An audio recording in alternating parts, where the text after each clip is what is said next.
வணக்கம் மக்களே, welcome to our channel. இன்றைக்கி நம்ம சேனலில் ஹோட்டல் ஸ்டைல் கோபி மஞ்சூரியன் நம்ம வீட்டிலையே எப்படி செய்யலான்னு பார்க்கலாம் வாங்க. ரொம்ப ஈஸி, சுலபமாக செஞ்சு முடிச்சிடலாம். இதுக்கு தேவையானது காலிஃப்ளவர் கட் பண்ணி வச்சுக்கணும். இந்த மாதிரி பீஸாக ஒரு பவுல் எடுத்துக்கிட்டேன். அதுக்கப்புறம் ஒரு பேன் அடுப்பில் வச்சு 2 glass of water, 1 cup of காலிஃப்ளவருக்கு 2 கப் ஆஃப் வாட்டர் ஆட் பண்ணி கொஞ்சம் சால்ட் போட்டு 1 டீஸ்பூன் சால்ட் போட்டு அதை தண்ணி பாயில் ஆகும்போது இந்த காலிஃப்ளவர் எல்லாம், கட் பண்ண காலிஃப்ளவர் எல்லாம் எடுத்து நம்ம அதில் போட்டுக்கிறோங்க. முழுசாக எடுங்க, அப்போ தான் மஞ்சூரியன் நல்லா வரும்.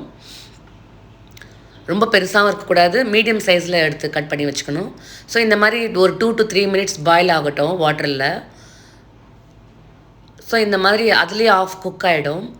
ரொம்ப ஓவராக குக் பண்ணிடாதீங்க, ரொம்ப சாஃப்ட் ஆகிடும். ஸோ 2 மினிட்ஸ் குக் பண்ணால் போகிறோம். ஸோ இதை எடுத்து நம்ம தண்ணியெல்லாம் ட்ரெயின் பண்ணிவிட்டு, தண்ணி வடிகட்டிட்டு அதை ஒரு பவுலில் எடுத்துக்கிறோம். வெறும் காலிஃப்ளவர் பீஸ் மட்டும் ஒரு பவுலில் எடுத்துக்கிறோம். எடுத்துகிட்டு இப்போது ஒரு கிளாஸ் இல்லை 1 கிளாஸ் ஃபுல் ஆஃப் வாட்டரை அதில் ஆட் பண்ணி, தண்ணி நார்மல் வாட்டர் தான் ஆட் பண்ணி அதை ரின்ஸ் பண்ணுறோங்க. நல்லா வாஷ் பண்ணி வச்சிடுறோம். இந்த தண்ணியும் நம்ம எடுத்து ரிமூவ் பண்ணிடுறோம். இப்போ ஃபுல்லாக வெறும் காலிஃப்ளவர் மட்டும்தான் இருக்குது பாருங்கள். இப்போ இதில் மைதா 2 டேபிள் ஸ்பூன் ஆட் பண்ணுறோம். 2 tablespoon maida and 3 tablespoon cornflour add பண்ண போகிறோம். 3 டேபிள் ஸ்பூன் கார்ன்ஃப்ளவர். அதுக்கப்புறம் ஒரு 1/2 டீஸ்பூன் சால்ட் ஆட் பண்ணிக்கிறோம். ஏற்கனவே நம்ம சால்ட்டு தண்ணியில் போட்டிருக்கிறதால அது காயிலையும் பிடிச்சிருக்கும், காலிஃப்ளவர்லேயும் பிடிச்சிருக்கும். அதனால் 1/2 டீஸ்பூன் சால்ட் ஆட் பண்ணிவிட்டு இப்போ இந்த எல்லாத்தையும் ஒன்றா சேர்த்து மிக்ஸ் பண்ணுறோம். ரொம்ப ஜென்டிலாக மிக்ஸ் பண்ணுங்கள், உடையக்கூடாது. இப்போ இதை இது எல்லாம் அந்த கார்ன்ஃப்ளவர் அண்ட் மைதா எல்லாம் அந்த காலிஃப்ளவர் சுற்றி ஒரு கோட் மாதிரி ஃபார்ம் ஆகிறதுக்காக நம்ம இதை மிக்ஸ் பண்ணுறோம். இது கொஞ்சம் நல்லா யூனிஃபார்மாக மிக்ஸ் ஆகணுங்கிறதுக்காக 2 டேபிள் ஸ்பூன் வாட்டரை கொஞ்சம் தண்ணி தொளிச்சிக்கலாம். நிறைய தண்ணி விடக்கூடாது. தண்ணி கொஞ்சம் தொளிச்சிட்டு அதையும் சேர்த்து நல்லா மிக்ஸ் பண்ணுங்கள். யூனிஃபார்மாக மிக்ஸ் ஆகிடுது பாருங்கள். அந்த காலிஃப்ளவர் சுற்றி அந்த நம்ம ஆட் பண்ண மைதா கார்ன்ஃப்ளவர் எல்லாம் மிக்ஸ் ஆகிருக்கு. இப்போ இதை ஒரு அடுப்பில் எண்ணெய் வச்சு ஃப்ரை பண்ணி எடுத்துடலாம்.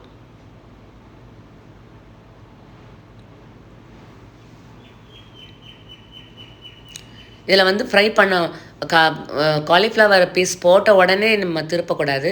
கொஞ்சம் நேரம் விட்டு பண்ணிங்கன்னா அந்த அந்த காலிஃப்ளவரில் இருக்கிற கோட்டிங்லாம் வெளில வராது. இப்போ நான் எடுக்கும்போது பாருங்கள், ஒரு மாவு பிசுறு கூட அந்த ஆயிலில் இருக்காது.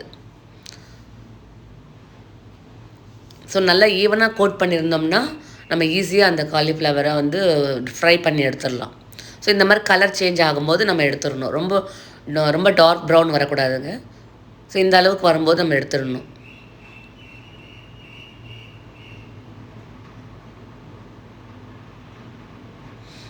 இப்போ எல்லாத்தையும் பொரித்து எடுத்துட்டோம், ஒரு பிளேட்டில் வச்சுக்கிட்டோம். இது ரெடி ஆகிடுச்சு. இப்போ நம்ம கார்ன்ஃப்ளவர் மிக்ஸ் ஒன்று பண்ணிக்க போகிறோம். 1 டேபிள் ஸ்பூன் கார்ன்ஃப்ளவரை ஒரு பவுலில் எடுத்து 2 டேபிள் ஸ்பூன் வாட்டரை ஆட் பண்ணி அந்த மிக்ஸ் ரெடி பண்ணி வச்சுக்கிறோம் ஃபஸ்ட்டே. இது ரெடி பண்ணிவிட்டு ரெடி பண்ணி வச்சிடலாம் ஒரு பக்கம். இப்போ நம்ம ஸ்டவ்வில் ஒரு பேன் வச்சு இல்லை கடாயை வச்சு 2 டீஸ்பூன் ஆயில் விட்டு கொஞ்சம் கார்லிக், 2 பல் பூண்டு நறுக்கி அதில் போட்டிருக்கேன். அண்ட் சின்ன துண்டு ஜிஞ்சரை நறுக்கி போட்டிருக்கேன். ஸோ இது நல்லா ஹை ஃப்ளேமில் வச்சு வதக்கி விடுங்க. இப்போது ஒரு மீடியம் சைஸ் இல்லை சின்ன சைஸ் வெங்காயம் நல்லா பொடியாக நறுக்கி அதில் ஆட் பண்ணுறோம். அதில் போட்டு நல்லா வதக்கி விடுறோம். இதுவும் ஹை ஃப்ளேம்லேயே வதக்கி விடுங்க. இப்போ எல்லா பொருளும் நம்ம பக்கம் ரெடியாக வச்சுக்கிட்டா தான் ஈஸியாக இருக்கும். ஹை ஃப்ளேமில் உடனே நம்ம போடுறதுக்கு. இப்போ நம்ம ஒரு 2 பச்சை மிளகாய் ஸ்லிட் பண்ணி வச்சுருக்கேன். அதையும் அது போட்டு நல்லா வதக்கி விட்டுக்கோங்க. இந்த பொருளெல்லாம் நம்ம பக்கத்தில் ரெடியாக வச்சுக்கிட்டா தான் ஈஸியாக டக்குன்னு போட முடியும். ஏன்னா நம்ம ஹை ஃப்ளேமில் வச்சு பண்ணிகிட்ருக்கோங்க. இது ஹை ஃப்ளேமில் வச்சு பண்ணால் தான் ஒரு டேஸ்ட்டு. ஸோ நல்லா வதங்கிடுச்சு பாருங்கள். ஸோ இந்த மாதிரி ஒரு ஸ்டேஜில் நம்ம என்ன பண்ணுறோம், ஒரு டீஸ்பூன் பெப்பர் ஆட் பண்ணுறோம், மிளகுத்தூள். அண்டு ஒரு 1/2 டீஸ்பூன் சால்ட் ஆட் பண்ணுறோம். இதையும் ஒன்றா சேர்த்து மிக்ஸ் பண்ணிக்கோங்க.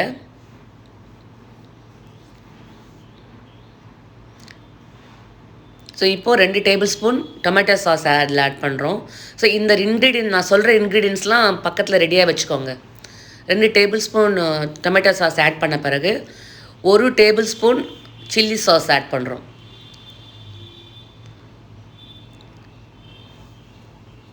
இதெல்லாம் ஆட் பண்ணால் தாங்க மஞ்சூரியன் நல்லா வரும்.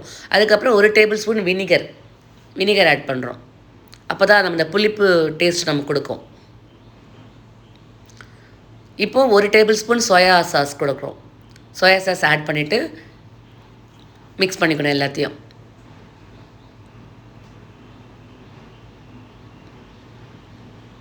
ஸோ இதெல்லாம் பக்கம் நம்ம ரெடியாக வச்சுட்டு இருந்தால் ஈஸியாக பண்ணிடலாம். இப்போ நம்ம ஏற்கனவே மிக்ஸ் பண்ணி வச்சுருக்கோம் இல்லைங்களா, கார்ன்ஃப்ளவர் மிக்ஸ், அதை எடுத்து இதில் ஆட் பண்ணுறோம். அப்போ தான் அந்த கிளாஸியாக பார்க்கறதுக்கு ஷைனிங்காக ஒரு அப்பியரன்ஸ் வரும் இல்லை மஞ்சூரியனில், அதுக்காக தான் இந்த கார்ன்ஃப்ளவர் மிக்ஸ் ஆட் பண்ணுறோம். இப்போ வேணும்னா கொஞ்சம் தண்ணி அதில் வாஷ் பண்ணி இருக்கிற தண்ணி அதில் ஆட் பண்ணிக்கலாம். இந்த சாஸ் எல்லாம் இருக்கிற தண்ணி இருக்கும் இல்லைங்களா, கொஞ்சம் 1 டேபிள் ஸ்பூன் தண்ணி போட்டு ஆட் பண்ணிக்கலாம். ஆட் பண்ணி இது நல்லா திக்காகிட்டே வரும். இதில் ஆட் பண்ணிட்டேன்னா நல்லா மிக்ஸ் பண்ணிகிட்டே இருந்தால் திக்காகிட்டே வரும். ஒரு கிளாஸியாக ஒரு ஷைனிங்காக ஒரு திக்னஸ் வரும் பாருங்கள். ஸோ அந்த டைமில் நம்ம திக்காகிட்டே வரும்போது அந்த டைமில் நம்ம வந்து ஃப்ரை பண்ணி வச்சுருக்கிற காலிஃப்ளவரை அதில் ஆட் பண்ண போகிறோம். பாருங்கள், உங்களுக்கு தெரியும் நல்லா ஷைனிங்காக இந்த கார்ன்ஃப்ளவர் மிக்ஸ் ஆட் பண்ண அப்புறம் ஷைனிங்காக வரும். இப்போ நம்ம அந்த ஃப்ரை பண்ணி வச்சுருக்க கார்ன்ஃப்ளவரை காலிஃப்ளவர் அதில் ஆட் பண்ணிவிடுங்க. ஆட் பண்ணிவிட்டு இது எல்லாத்தையும் யூனிஃபார்மாக மிக்ஸ் பண்ணுங்கள். இது நல்லா எப்படி நம்ம மிக்ஸ் பண்ணோன்னா எல்லா காலிஃப்ளவர் பீசஸ்லேயும் அந்த மசாலா வந்து நல்லா கோட் ஆகணும். ஸோ அந்த அளவுக்கு ஜென்ட்லாக பண்ணுங்கள், உடையாது. நம்ம ஆல்ரெடி ஃப்ரை பண்ணதால் அது உடையாது. பட் ஸ்டில் இருந்தாலும் இன்னும் ஜென்ட்லாக வந்து வதக்கி விடுங்க. அதில் வந்து எல்லா பக்கமும் யூனிஃபார்மாக அந்த மசாலா கோட் ஆகணும். இவ்வளோ தாங்க. இது தாங்க ஹோட்டலில் வந்து கோபி மஞ்சூரியன் சொல்கிறாங்க. நம்ம இதை வீட்டில் போய் சுலபமாக செஞ்சிட்டோம் பார்த்தீங்களா. இதை வந்து நம்ம நல்லா ஹைஜீனிக்காக பண்ணியிருக்கோம். நம்ம குழந்தைங்களுக்கு தைரியமாக கொடுக்கலாம் சாப்பிட்றதுக்கு, நம்மளும் தைரியமாக சாப்பிட்லாம். இவ்வளோ தாங்க கோபி மஞ்சூரியன். இது வந்து ரொம்ப சுலபமாக நம்ம வீட்டிலே செஞ்சிட்டோம். குறைஞ்ச விலையில் செஞ்சுருக்கோம். இது வந்து கண்டிப்பாக ஹோட்டலில் அதிகமாக விலையில் தான் இருக்கும். ஹோட்டல் விலையை கம்பேர் பண்ணும்போது நம்ம வீட்டில் செய்யும்போது கண்டிப்பாக குறைவாக தான் இருக்கும். என்னுடைய சேனல் சப்ஸ்கிரைப் பண்ணாதவங்க தயவுசெய்து சப்ஸ்கிரைப் பண்ணுங்கள். நான் கோபி மஞ்சூரியன் இஸ் ரெடி. இதை வந்து சர்வ் பண்ணலாம். சர்வ் பண்ண முன்னாடி நம்ம அதுக்கு மேலே வந்து வெங்காயத்தாழை இருக்கு இல்லைங்களா, ஸ்ப்ரிங் ஆனியன், அதை பொடியாக நறுக்கி அது மேலே தூவி விட்டுக்கலாம். கொத்தமல்லி இருந்தாலும் பொடியாக நறுக்கி அதில் தூவி விட்டுக்கலாம். நம்ம இஷ்டம்தான் அது. நான் கொத்தமல்லியும் அண்டு ஸ்ப்ரிங் ஆனியனும் பொடியாக நறுக்கி அது மேலே தூவி விட்டுக்கிறேன். இது ரொம்ப டேஸ்ட்டாக இருக்குங்க. ஈவினிங் டைமில் நம்ம செஞ்சு கொடுக்கலாம். கெஸ்ட்டுங்க யாருன்னா வந்தாலும் கொடுக்கலாம். ரொம்ப டேஸ்டியாக இருக்கும். டீ டைமில் கூட இதை செஞ்சு சாப்பிட்லாம். Thanks for watching my video. Please like, share and comment. Don't forget to subscribe my channel. Thank you.